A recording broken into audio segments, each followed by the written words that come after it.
here we go. So my strong impression is that the real benefit of the simulation is exactly that. All of this, as you know, falls under the category of experiential learning. It is to give people an experience and then to get them to make sense of the experience and to create parallels from that experience to what they're doing in their daily life and activities. So in that regard, and of course, you know, being an ENTP, ENFP, I am not all that interested in uh, the um, the radical details. I'm more interested in the radical impact. So, so that's kind of my goal. So the way that I facilitate these simulations is always looking for anything that will create maximum impact. So there are times that I will veer away from the instructions because I think that in this group it would be more impactful if I were to do X or Y. And it will be an in the moment decision that I'll make.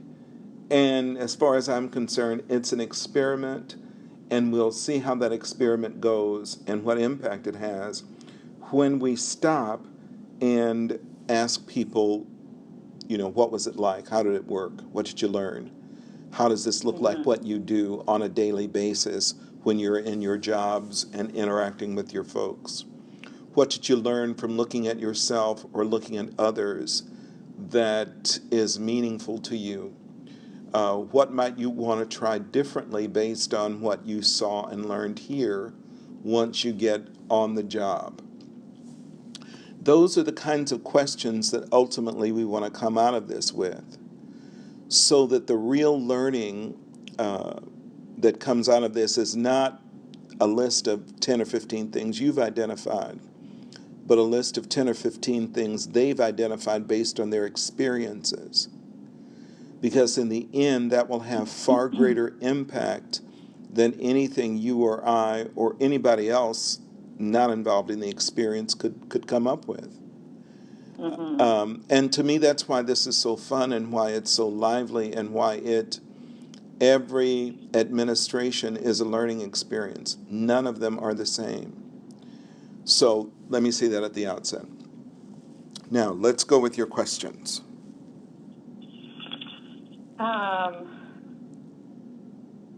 Well, some of my questions are tactical questions. That's okay. So all right, you understand that this all starts with a bunch of materials, and from a material standpoint, you can use recycled paper to do this if you're looking to cut costs, since they're really just writing verses, and those verses are going to be utilized for these greeting cards. That's the explanation. So the paper doesn't have to be perfect. If you're looking to cut costs, you can use recycled paper. Right. They do work in teams, and all that stuff is in the write-up. So let's just kind of walk through the write-up and tell me where your questions are. Okay. So should we start with the leader's guide or start with the simulation itself? We can start with the leader's guide. Okay. So as we look at the group size, question around, so if they're in teams, I wasn't, and maybe I missed it because I'm also not worried about the details, but I need to be.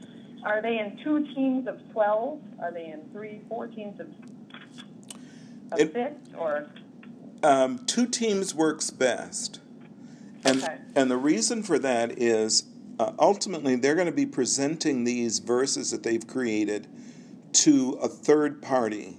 And I usually, if I'm co-facilitating this, I'll have my partner be the client, so to speak. Okay. So that when they get these verses, they can review them and accept or reject them, and they only have 2 groups to work with. The more groups you have, the more they have to review and give feedback, which makes it much more complicated and time-consuming. So you end up Okay. spending more time reviewing the verses than actually engaging in the process. So I like to Okay. shrink that as much as possible, and two groups does that well. So the person representing Acme Brokerage Companies, to whom they present their verses to, Right. is whoever we deem. So it's a co-facilitator, it's somebody not in the process. Right. It can be a third In the party you process. pulled out of the hall, Okay. as long as they understand their role. Okay. Yeah. Okay. And Okay. I And usually like to coach that person with um, the importance of them maintaining kind of a stern disposition, like they would be a real client. So some of the verses are going to be hilarious if they're like people I've worked with. And it's very difficult to keep a straight face while you're looking at them and you're trying to be the client. But as much as possible, they should try to be, a good, stern client, and they should not pass every verse through. There should be some winners and some losers, and they should not be afraid to reject those that don't meet an extremely high standard. Okay. Excellent. So with two groups, then I had a question around what if there's an odd number? Then that's all right. We just wind up with 12 in one group and 13 in the other. Either that, or you can just pull one person out of the group and let them be the client. The client. Okay. Now, the thing about them being the client, if you use a participant to be the client, and I've done that in the past, then you have to task them, in addition to doing their client role well, to also be a fellow observer of process. So they should, from wherever they sit in the room, observe how the teams do their work, because they will be another set of eyes and ears when you actually debrief the experience to let people know. So it becomes a wonderful learning experience for this person to sit and observe groups. So, I would almost be in favor of doing that rather than, having even if you had another facilitator, the benefit of having somebody observe process and give feedback on process in terms of what one team did versus what another team did is extremely useful. And this would be a part of, or in addition to those, the person on each team who is observing process, right? So you're saying use one of those people as the client, and they're also the process observers. Right. Okay. And one of my other questions was, when do we hear about the process? And so it is in that debrief, which you did detail. Yes. So, okay. Yeah, That's it's only in that. I may ask, depending on how things are going, I might ask a question, a quick stop action. How's it going? Are you pleased with how you're working together? If not, is there something you want to do to take 3 minutes or 5 minutes or something like that, and look at your work processes and consider how you might want to do this differently? And you would ask that of the observer or of the group? Of the group. Group, okay. Okay. All right. I wanted to just ask you as well, do you feel like this can be done well in 3 hours? Extremely well. 3 to 6? Yeah, okay. Extremely well. No, okay. no. One of the things that you want to make sure, and this is really an observer kind of a thing, is pay attention to the energy levels. This is one of the reasons I like this simulation over the paper boxes. Paper boxes is another simulation that I've used from time to time, but all people are doing is making paper boxes. So there is a fatigue factor with that, where after a while people go, I can't stand the thought of making one more stupid paper box.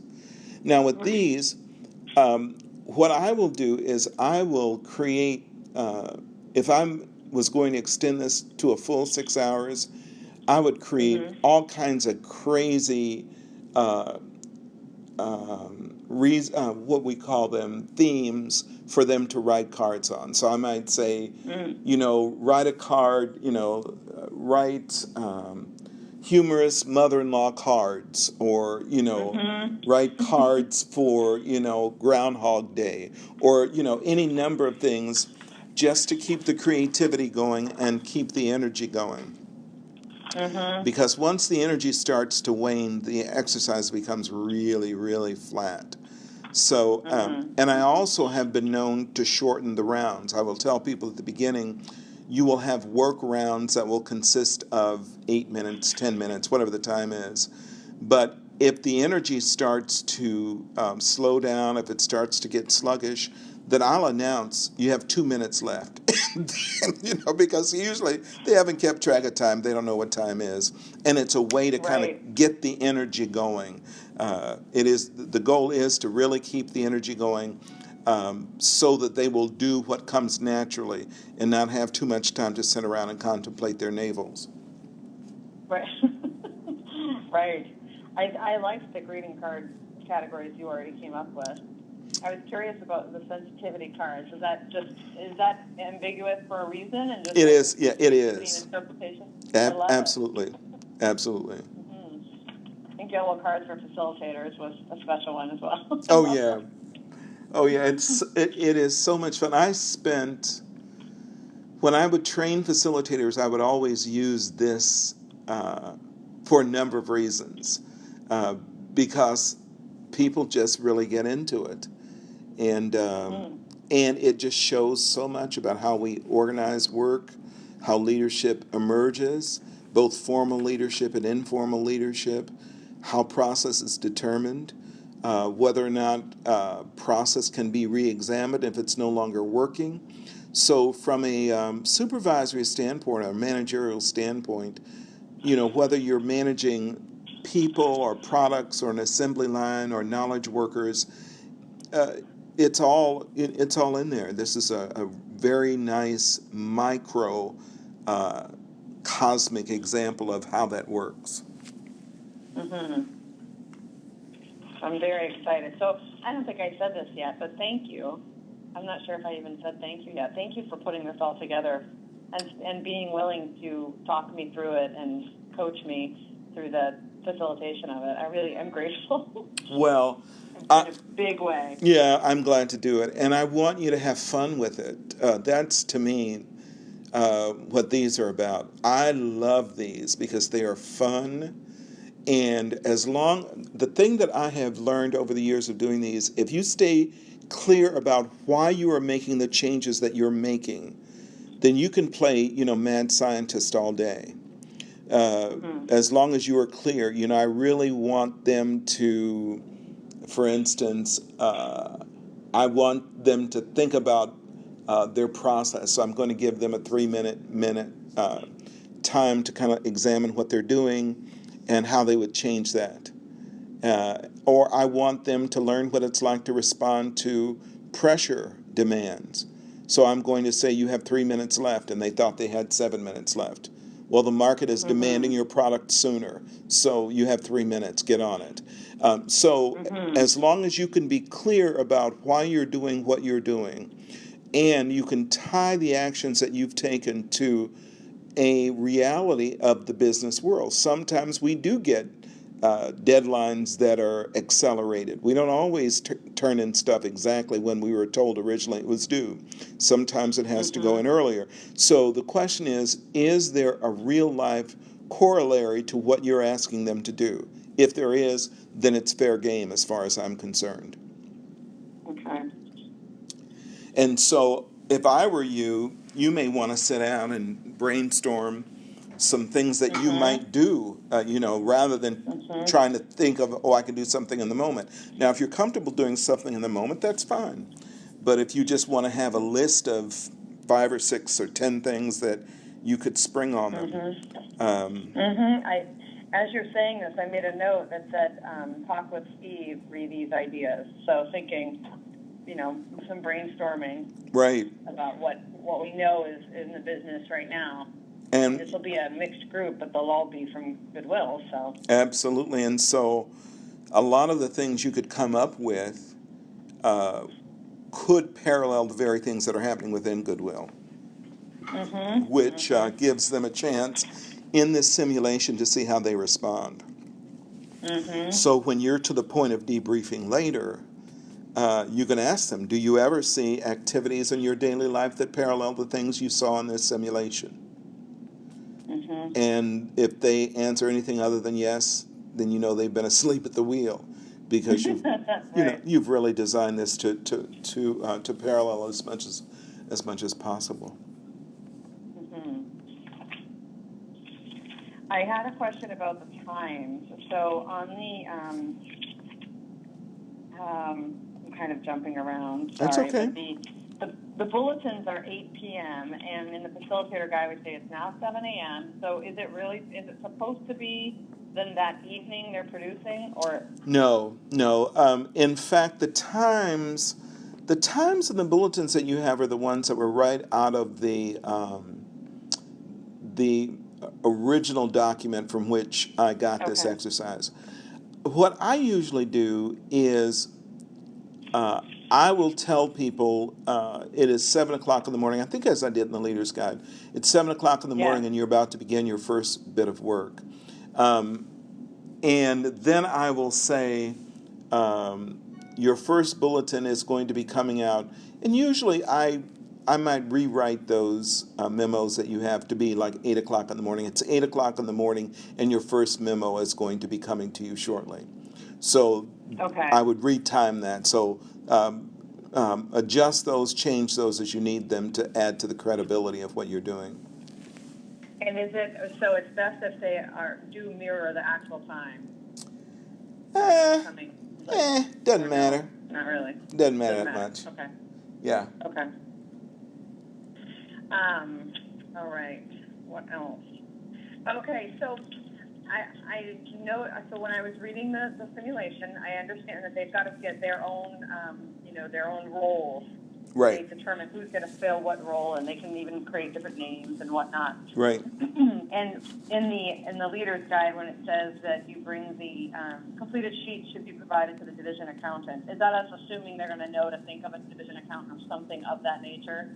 Yeah, they should. Need somebody to keep track of all that. Right. They'll have their own to keep track of that. That's for them to figure out. Okay. All right. And so now I'm going to go right back to the guide. So when they provide, so just working through, so I have the introduction, that made sense to me. I felt good about that. I had a question about the money.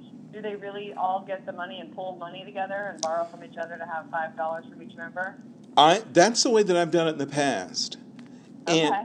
And what I usually do, it's really fun when you do that, and it's amazing how little money moves people.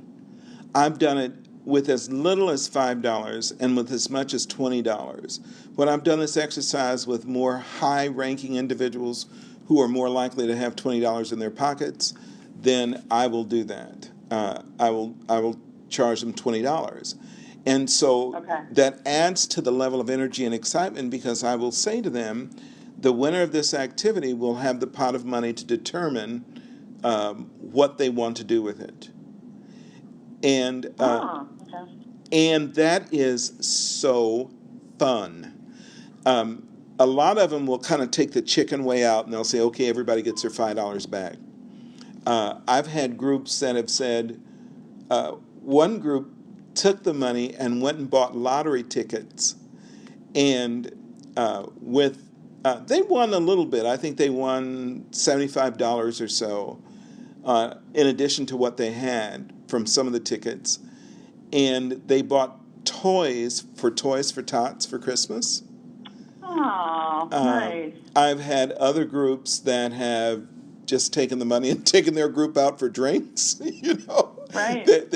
They can be really creative, but it ends up, the decision making around what becomes of the money ends up being a really critical piece.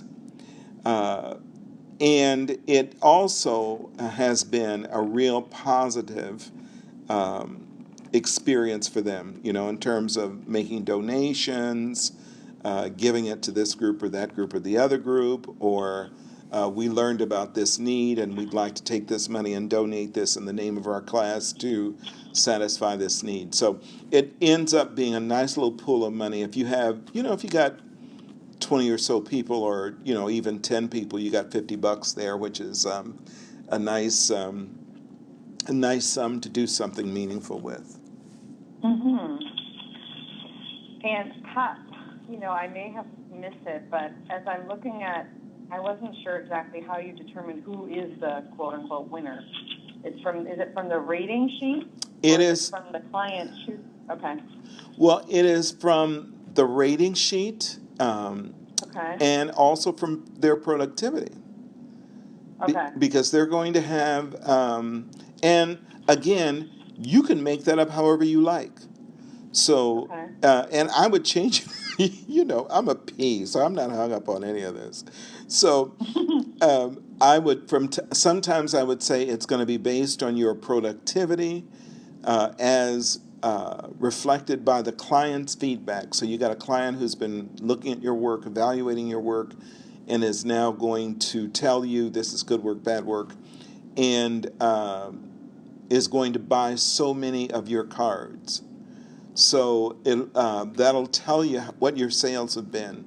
So you can do it around sales.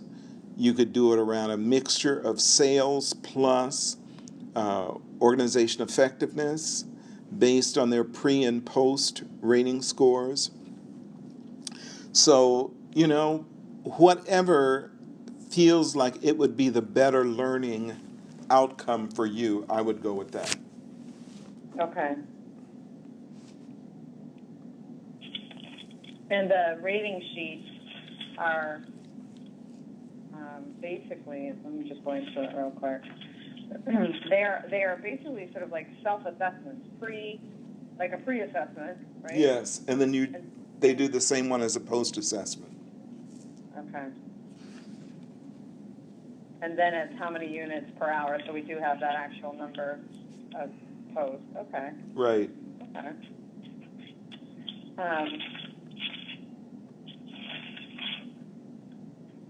Let's see.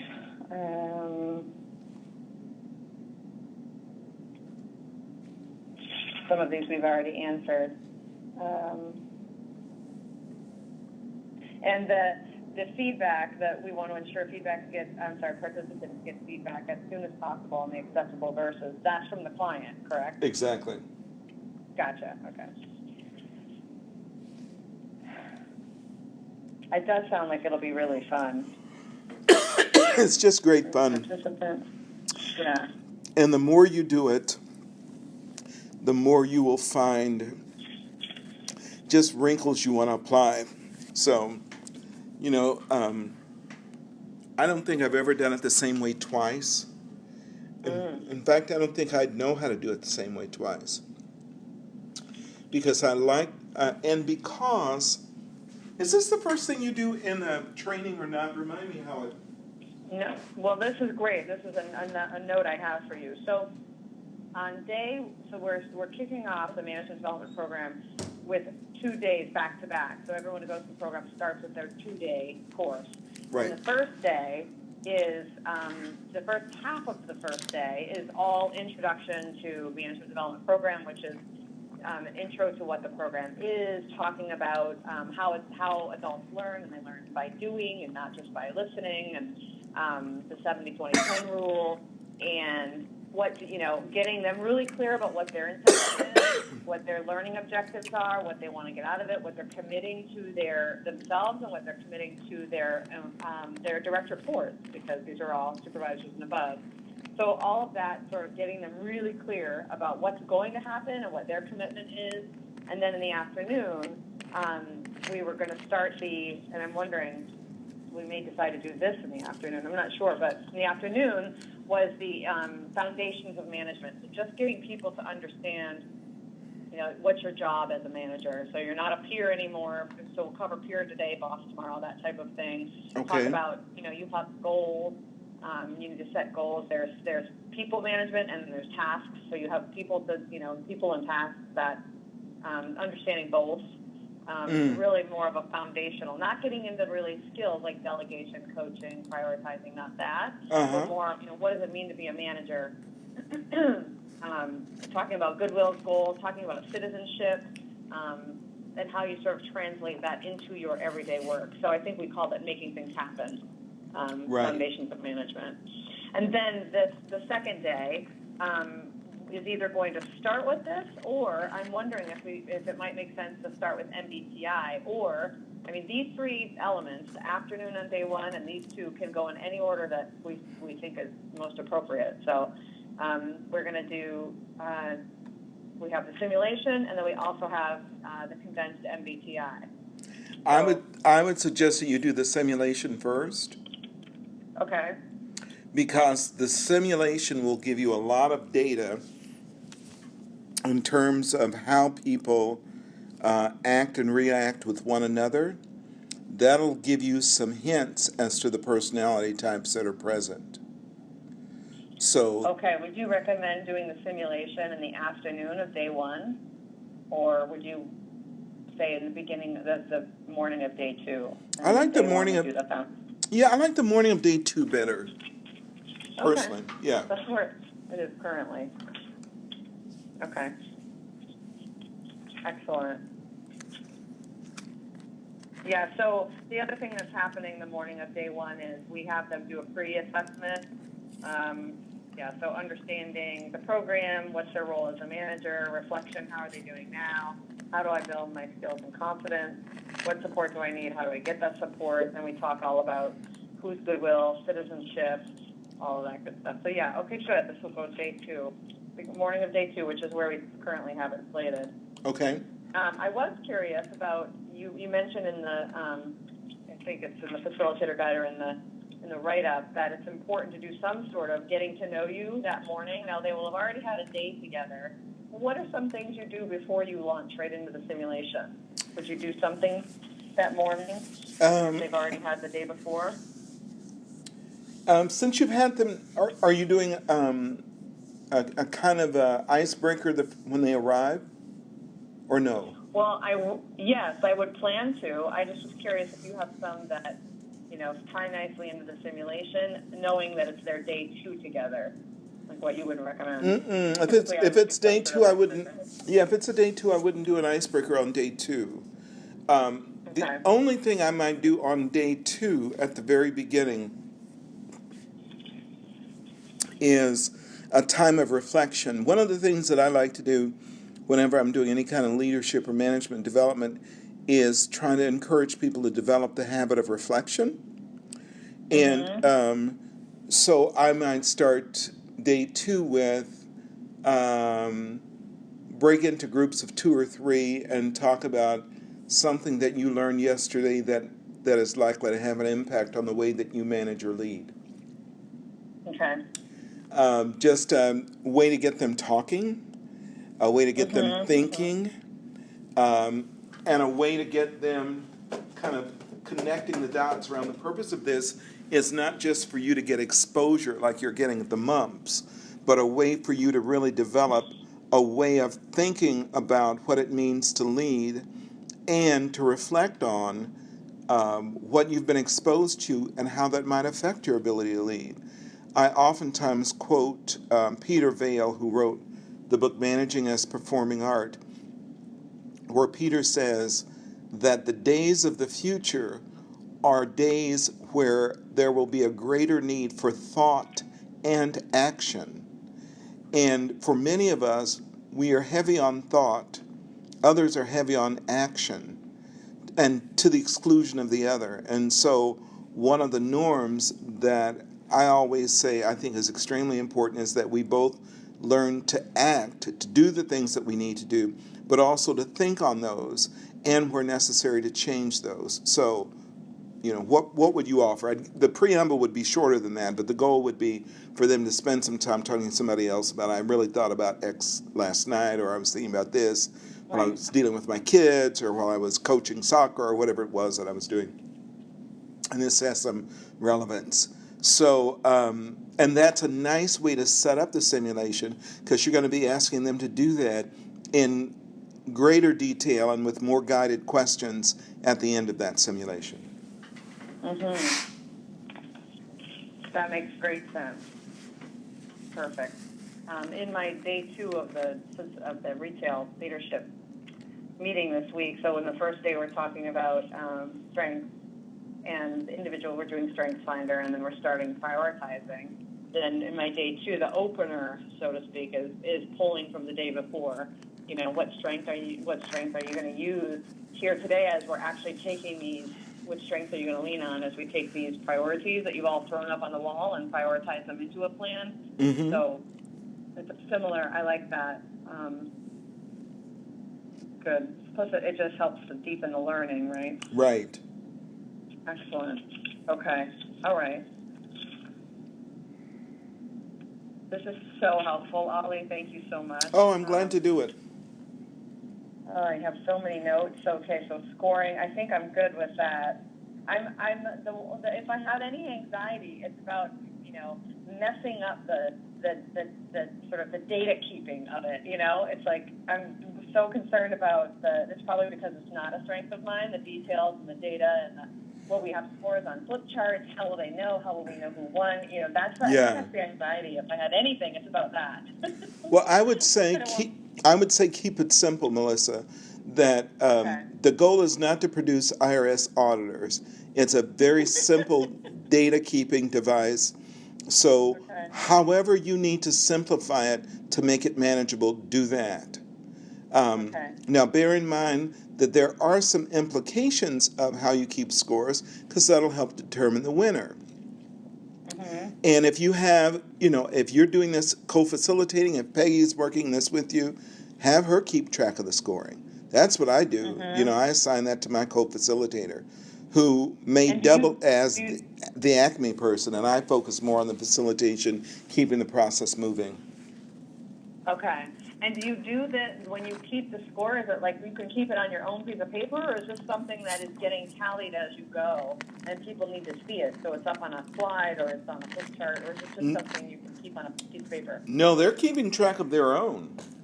Their own, right, in their sheets. Right. Right. So you could put it up, if you really wanted to be kind of fancy about it, you could, put up a poster or a laminated chart or something like that and do a dry erase and all that cool stuff. And that would be fine. And if I were you, that might be a simpler way of doing that. That way it's visible. Everybody can see it. And it'll be a reminder to you if you haven't captured that, if you've forgotten to get that information, the divisional accountant should be able to give you that information. Okay. So, yeah. And then I can, how would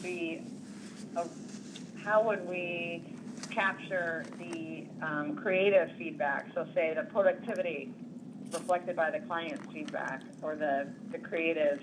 What would you recommend for that? I have the client give a rating, which might add to their score. So if there's a creativity element, each round the client can give up to 5 points for creativity or whatever, and that adds to their score. You. Yeah. Yeah. Thank you. That helps. But I would have made that up in the moment. I've never done that before. So. Well, I appreciate you thinking about it in advance, so yeah. I don't get hung up on it. Yeah. And, it's a great way also, Melissa, when you think about some of the objectives, some of the goodwill objectives. Let's say if innovation is something you're working on and you want to use this as an opportunity to underscore how leaders go about getting innovation in their work processes, maybe you have an innovation score. Maybe you have, there are any number of factors that you can call out based on what's important at the moment that you can insert in the process just to give attention to them. And that might be a good use of people's time and focus. And because you can design this on the fly, there's nothing that stops you from, doing innovation. This round, the client is looking particularly for innovative verses. things that he may not have or she may not have seen before. Now they're looking for Right. quality, so give particular attention to the details associated with the presentation of your verses. So any number of things like that, you can create that emphasis. Okay. There's a couple of notes on the facilitator, the leader guide that says PowerPoint. Are these just slides that I can create, or do you already have something, or are you No, suggesting? I've actually never used PowerPoints with this, so I'm not sure why I put that Okay. on there. Okay. I would. I might. The only time I would use the PowerPoint slides is probably during the debrief. If I were in your shoes and have not debriefed an experiential exercise like this, I wouldn't want you to miss the steps, because in debriefing experiential exercises, there is a process that goes along with it. And the process begins with what happened, what meaning did you make of what happened at that time? Do you ever see this kind of thing occur in your job or in your workplace or in your role as a supervisor or a manager? What parallels did you see from how people responded in this activity to how people respond in daily life or activities? And then the fifth one really focuses on what did you learn from what you saw here that you can apply to what you might do on the job. As you might imagine, the fifth question is the most important one. Mm-hmm. But it starts from and the reason I say that it is a system. So those 5 questions or so, I would probably put on the flip chart Mm-hmm. until Mm-hmm. you've internalized them to such a degree that they just come tripping off your tongue, because you really want them. And when you are at that question, you want them to stay with that question, because you're really training them to observe, to reflect, to feedback, and to apply. So sometimes they just want to immediately go to application, and that's not enough. They really need to first of all observe, and that's why I would ask that question and wait for a number of responses, so that there is a very, what a friend of mine calls a very fat awareness around what has gone on, because action comes out of awareness, or informed action comes out of awareness. So we want there to be as much awareness as possible of what happened in the room. This was going on, and that was going on, and that was going on, and we didn't have this together, and we didn't have that together, and this person was getting really short with me, and I was getting short in return, and I was really feeling anxious and very irritated with folks, and this was just at the beginning of the activity. All of that information is really fodder for the questions that you'll be raising later. How is this like working from 8 to 5 at Goodwill? And given the parallels that you've now described, what can we learn from this experience that would have meaning and application for the work that we do as leaders and supervisors at Goodwill Monday through Friday? That's the $64,000 question. And so when I get to that last question, I don't rush it. I'm very comfortable with silence, because one of the things that people are doing is they're thinking. And it may be the first time for some of them. So these brain cells are being fired up for the very first time. So give them some time to think on that. And you may even say, I'll give you some time to reflect on that. Your tendency as an extrovert will be to want to get quick answers, because that's the way you process. if this is a highly introverted group, sitting with 10 seconds or saying, jot down some of your thoughts, um, you know, uh, just to yourself, and then we'll talk about them openly as a group to kind of honor the introversion in the room. Would be a way to kind of manage that tendency. Because, if it's you or me, we'd be babbling on about, this, because it'd be top of the head reflections. But for the introvert, that's not going to be coming right away. So giving them time to come up with that would be useful. Yes. And you know what's interesting? I just took the MBTI for my certification, and I actually came out as an INFP. I'm so close to the line, and I was so close to the line before. I was an E, and that was like probably, I think I last took it, I don't know, 2007, so 8 years ago. But I came out as an I, but we know I'm close to the line. Interesting. Then your profile sounds very much like Patricia's. She's an INFP and is right on the line as well. So she shows up in a lot of settings as an E, but at home she's very much an I. I mean, she can get into. Yeah, I'm especially an I after I've had to be an E for a while. Oh yeah. Yeah. And I'm like, okay. Enough of that. So do you think this type of reflection would work? So when I do the debrief, when we do it, might we do it, as you suggest in your leader's guide, do it into groups of, 5 to 7 people, have them sort of debrief it and publish to the whole group. And then report out? Yeah. That works well too. Cool. One of the things that you and I discovered when we did that assertiveness piece with the group is that ends up being a nice little team building thing. And I was surprised at how complimentary people were of the fact that they worked in small groups around some things. I thought, these people don't get out much because, right. It's like, don't people do this all the time? And apparently they don't.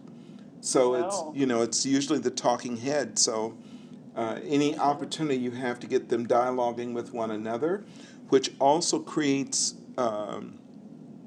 norms of safety. So if I'm in a group with my boss and I see some negative things that my boss is doing through the simulation, I may not want to publish those individually, but I might in the small group I'm in, and then it just kind of goes up more anonymously before the whole group.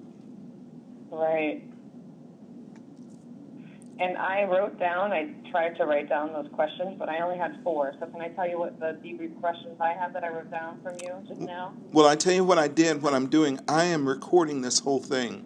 Okay. So I'll send you the recording, and you can hear the original questions on there. Okay. Probably about, where am I?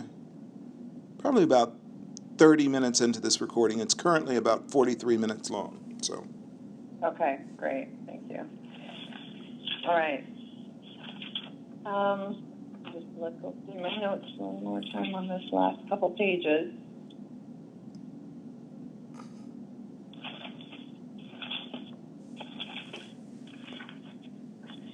So I think what I'd like to do as far as the simulation goes is I'm going to capture my notes, update the facilitator guide with things that I want to make sure I remember, and also create the debrief slides. I'll probably create just a fun intro slide. I'd love to send those to you once I do, if you'd be willing to just take a look. Sure.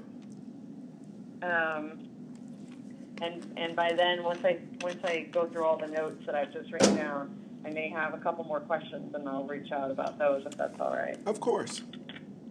Okay. Thank you so much. Hey, you're welcome. And I noticed that I see the so what and the now what, so we'll do all of that debrief. And we might even have a little longer than 3 hours, but we'll see. I know that the intent is to keep the actual production on that real short timeline. Right. So you get to see people under pressure. Mm-hmm. Absolutely. Okay. Excellent. Okay, can we move to Myers-Briggs? Sure. So I have several of your the different versions of PowerPoint. There's one called Inner Smarts, Outer Excellence. There's a couple different ones. Right. Can you tell me first the differences between them? None. I said that too quickly. Are they different variations for different? There are variations on a theme. The core is the same. The core is the same. The Inner Smarts, Outer Excellence was really, it was a version of the tool that I did based on an organization that I was working with that really talked about kind of inner excellence and, personal genius, and they used a lot of that language a lot. So that was really the driver for that. So I am looking.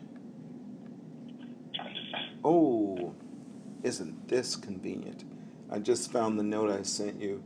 Let me see. I'll tell you which one I like the best. Okay. Okay.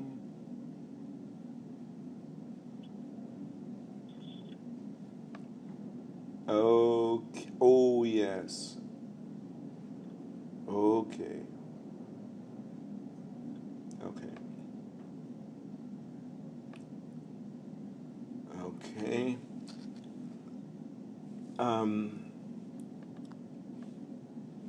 The Inner Smarts, Outer Excellence